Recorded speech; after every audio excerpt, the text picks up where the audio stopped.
adanya penghadapan kepada Allah dan tidak adanya jam'iyah, ijtima', pertemuan alaihi pada saat kita berdoa. Jadi pada waktu doa itu kita ngasal doanya, tidak menghadirkan hati kepada doa. Ini terutama doa kalau doa jamaah. Ayo kita berdoa, ada saudara kita yang sakit. Bismillahirrahmanirrahim. Alhamdulillahirabbil alamin. Ada yang menghadap saudara yang Allah. Amin. Amin. Betul enggak? Jam'iyatul qalb, tidak ada penghadiran hati kepada Allah SWT. Maka doa yang seperti ini itu tidak akan didoakan. Tidak akan pernah dikabulkan oleh Allah. Fayakunu bimanzilatil qis ar-rahbun. Itu seperti busur yang telah lama. Jadi busur panah itu telah lemah, busurnya lemah. Ruhun jiddan. Fa inna sahwa yakhruju minhu khurujan dha'ifan. Maka kalau anak panahnya dia dikeluarkan dari busur itu, maka dia keluarnya juga lemah, cuman cemuruk gitu. Itu. Lalu apalagi yang kemungkinan doa kita tidak dikabulkan oleh Allah? Wa imma li husulil mani' min al-ijibati min al-aqil haram. Maka ada faktor-faktor lain yang mungkin dia sudah hadir hatinya, sudah benar cara dia berdoa, sudah yakin benar Allah akan mengabulkannya, tapi ada satu, yaitu adanya pencegah yang membuat doa itu tidak dikabulkan oleh Allah SWT. Misalnya akal al-haram, dia memakan harta yang haram. Wadzalam, dia melakukan kezaliman. Warimud dzunub ala qalub, dan dia banyak melakukan dosa. Rona ala qulubihim bimakan yafalun. Ada ada titik-titik dalam hatinya yang Allah berikan kalau dia berbuat dosa. Wa istila'u ghuffa wa sahwa, dan dia terkuasai oleh sahwatnya dan ghaflah. Ghaflah itu apa? Kelalaian, dengan kelalaian. Kama fi sahihil hakim, seperti kata Rasulullah SAW, Rasulullah pernah mengatakan, Ud'ullaha wa antum muqinun bil ijabah. Berdoalah kepada Allah dan kamu yakin bahwa Allah akan mengabulkan. Maka satu, harus ada keyakinan dalam doa. Wa'lamu annallaha la yaqbalu du'a min qalbin ghafilillah. Ketahuilah bahwa Allah SWT tidak pernah mengabulkan doa yang hati orang itu ghafil, lengah dalamnya. Atau kata Rasulullah SAW, ada seseorang yang berdoa kepada Allah, yutilus safar, dalam keadaan dia panjang safarnya, dalam keadaan dia lagi berpergian yang panjang. Karena kita tahu orang yang safar, orang yang berpergian adalah doanya dikabulkan oleh Allah. Ash'ata aghbara, dia itu ash'ata wa aghbara, rambutnya kusut wa aghbara, dan penuh debu. Yamutu yadahu ila sama, kemudian membentangkan tangannya ke langit. Ya Rabb, ya Rabb, ya Tuhanku, ya Tuhanku. Tapi wa mat'amahu haram, tetapi makannya itu adalah haram. Wa mashrabahu haram, dan minumnya haram. Wa malbasahu haram, wa ghudhiya bil haram, fa ana istajaba dzalik.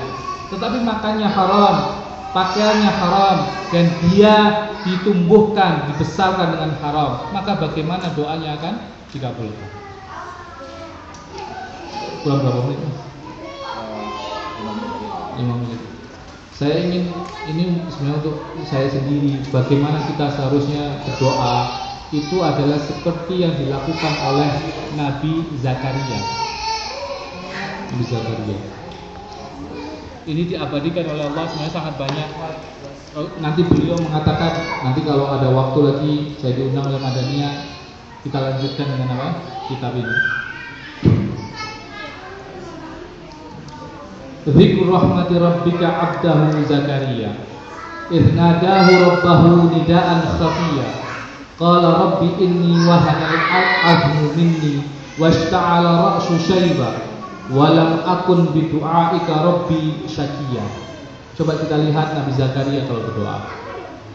Dzikru rahmati rabbika 'abdahu Zakaria, ini adalah peringatan, adalah tentang memori tentang kasih sayang Allah kepada hambanya yang bernama Zakaria. Ini sebuah memori tentang hamba Allah yang bernama Zakaria. Nadahu rabbahu nidaan khafiyya. Ketika dia berdoa kepada Tuhannya dengan nidaan khafiyya, dengan doa yang khafi, dengan doa yang apa? Doanya enggak keras-keras. Khafiyya. Maka sesungguhnya doa yang baik adalah doa yang tidak keras-keras. Khafiyya. Bukan doa yang teriak-teriak, ya Allah sampai satu kampung kedengaran semua, pakai mic lagi. Nadahu rabbahu nidaan khafiyya. Ketika dia berdoa kepada Tuhannya dengan khafiyya, dengan sama. Qal, dia berkata, Rabbi inni wahanal azmu minni. Ya Tuhanku, sesungguhnya tulang-tulangku ini telah lemah. Azmu wahana al azmu minni. Wasta'ala ra'su syaiba, dan kepalaku ini telah beruban. Walam akun bidu'aika rabbi syakiyya, dan aku tidak pernah berdoa kepada kamu dengan aku itu kecewa. Yakin sekali beliau. Beliau ini tidak punya anak sampai beliau tua. Beliau tidak punya anak sampai beliau tua, sampai kata beliau, wahana azmu, tulangku ini telah lemah. Wasta'ala ra'su syaiba, dan kepalaku ini telah beruban. Tetapi beliau mengatakan, walam akun bidu'aika rabbi syakiyya, tapi aku kalau berdoa kepadamu, aku tidak pernah kecewa. Allah tidak pernah mengecewakan doa beliau. Wa inni khiftul mawaliya min wara'i wa kanat imra'ati akiran. Bukan hanya itu, bukan hanya beliau sudah tua, kata beliau, wa inni khiftul mawali, aku itu mengkhawatirkan tentang perwalian, tentang pewarisku setelah aku. Pewaris setelah aku. Wa kanat imraati akiron, dan istriku itu mandul. Hebat. Istrinya mandul, dia sudah tua, tapi beliau tidak pernah berputus asa. Ini doa, sesuatu doa yang sangat yakin. Beliau panjatkan kepada Allah SWT. Wahab li min ladunka waliya, dan berikanlah padaku anak dari sisimu.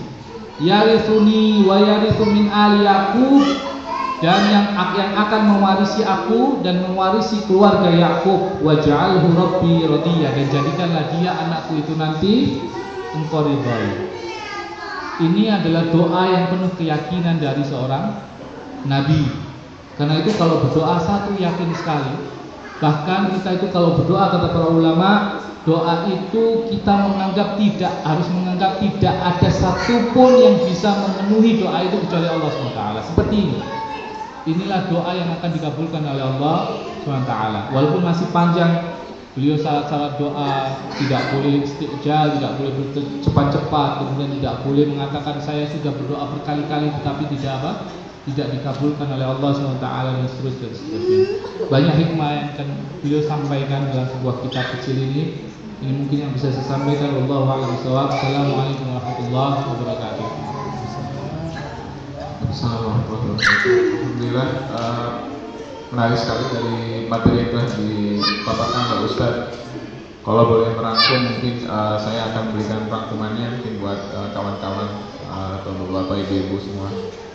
Satu adalah bahwa setiap manusia itu mempunyai kecenderungan bahwa iman akan naik dan turun, dan adalah suatu bagian dari ujian bagi kita juga untuk bisa menjaga iman kita untuk selalu naik. Untuk ujian hati ini ternyata tidak hanya dilalui oleh kita manusia biasa, tetapi juga Nabi. Dan ini alhamdulillah ada didokumentasikan oleh Nabi Ayub. Pada saat beliau berdoa mempertanyakan bahwa kegelisahannya kepada Allah Subhanahu Wa Taala. Dari paparan tadi, Ustaz memaparkan bahwa ada beberapa hal yang bisa kita lakukan dari kitab tersebut, bahwa obat hati yang utama adalah berzikir, dan seutama-utamanya zikir adalah Al-Quran, karena Al-Quran itu adalah zikir yang paling besar. Jadi mungkin mengingatkan juga bagi kita juga, bagi saya sendiri terutama, dan bagi kawan-kawan yang lain, mungkin kita lebih banyak melakukan zikir yang besar, mungkin lebih akrab terhadap Al-Quran. Dan untuk itu mungkin Madaniyah hadir di antara kawan-kawan semua untuk membantu untuk bisa lebih mendekatkan diri dengan Al-Quran. Yang ketiga mungkin Al-Quran ini adalah tidak hanya penyembuh rohani, akan tapi juga penyembuh jasmani. Jadi diceritakan dari paparan Ustaz bahwa surat Al-Fatihah adalah termasuk dalam satu ayat ruqyah yang dapat menyembuhkan. Jadi tidak hanya bisa menyembuhkan penyakit hati, tapi juga dapat menyembuhkan penyakit jasmani. Mungkin itu, dan terdapat juga beberapa tata cara bahwa kita untuk berdoa. Pertama adalah syarat berdoa adalah doa yang disukai oleh Allah adalah doa yang tidak mendoakan permusuhan dan doa yang tidak memutuskan tali silaturahmi.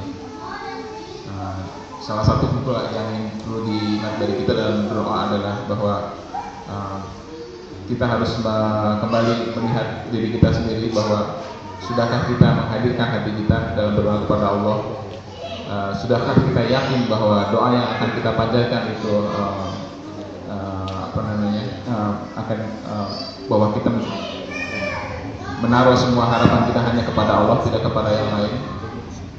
Yang ketiga adalah bahwa apakah hal yang kita lakukan selama ini sudah benar, bahwa apakah masih ada dari diri kita harta-harta yang haram, makanan yang haram, atau makanan yang syubhat, atau mungkin kita masih dikuasai syahwat dan kelemahan segala macam. Itu yang kedua. Dan yang mungkin yang terakhir adalah seperti diceritakan Ustaz bahwa ini semua kembali didokumentasikan dalam Al-Quran pada saat Nabi Zakaria. Kemanjuran dan kehebatan doa adalah bahwa sesuatu yang tidak mungkin dapat menjadi mungkin, tentu dengan kekuasaan dan karunia Allah Subhanahu wa taala. Bagaimana Nabi Zakaria yang pada saat itu adalah sudah tua, rambut beruban, tapi beliau dengan penuh kepercayaan diri dan penuh dengan memohon keikhlasan bahwa beliau memohonkan untuk mendapatkan keturunan. Dan alhamdulillah kita semuanya tahu bahwa semua doanya terkabul. Mudah-mudahan itu menjadi pelajaran bagi kita semua untuk bisa meningkatkan iman dan takwa kita. Alhamdulillah. Satu mungkin sedikit intermezzo. Tadi di salah satu syarat doa adalah doa yang akan diijabah adalah orang yang selalu dalam keadaan syafaq. Jadi orang yang selalu dalam keadaan dalam bepergian.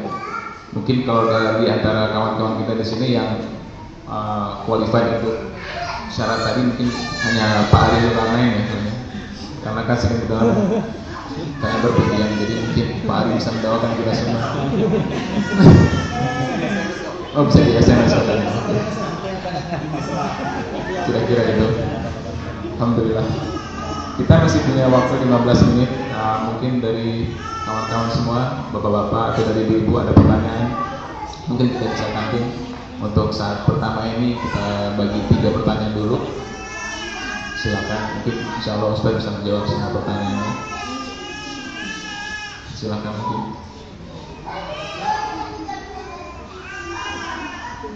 Sepertinya Ustaz sudah mengerti semuanya, kawan-kawan. Oh. Ada yang mau sponsorin mungkin? Kayaknya si Siti harusnya udah banyak pertanyaan. Oh, Kang Den saja mungkin. Kang Den dulu, silakan ke depan aja kan, biar di belakang juga bisa.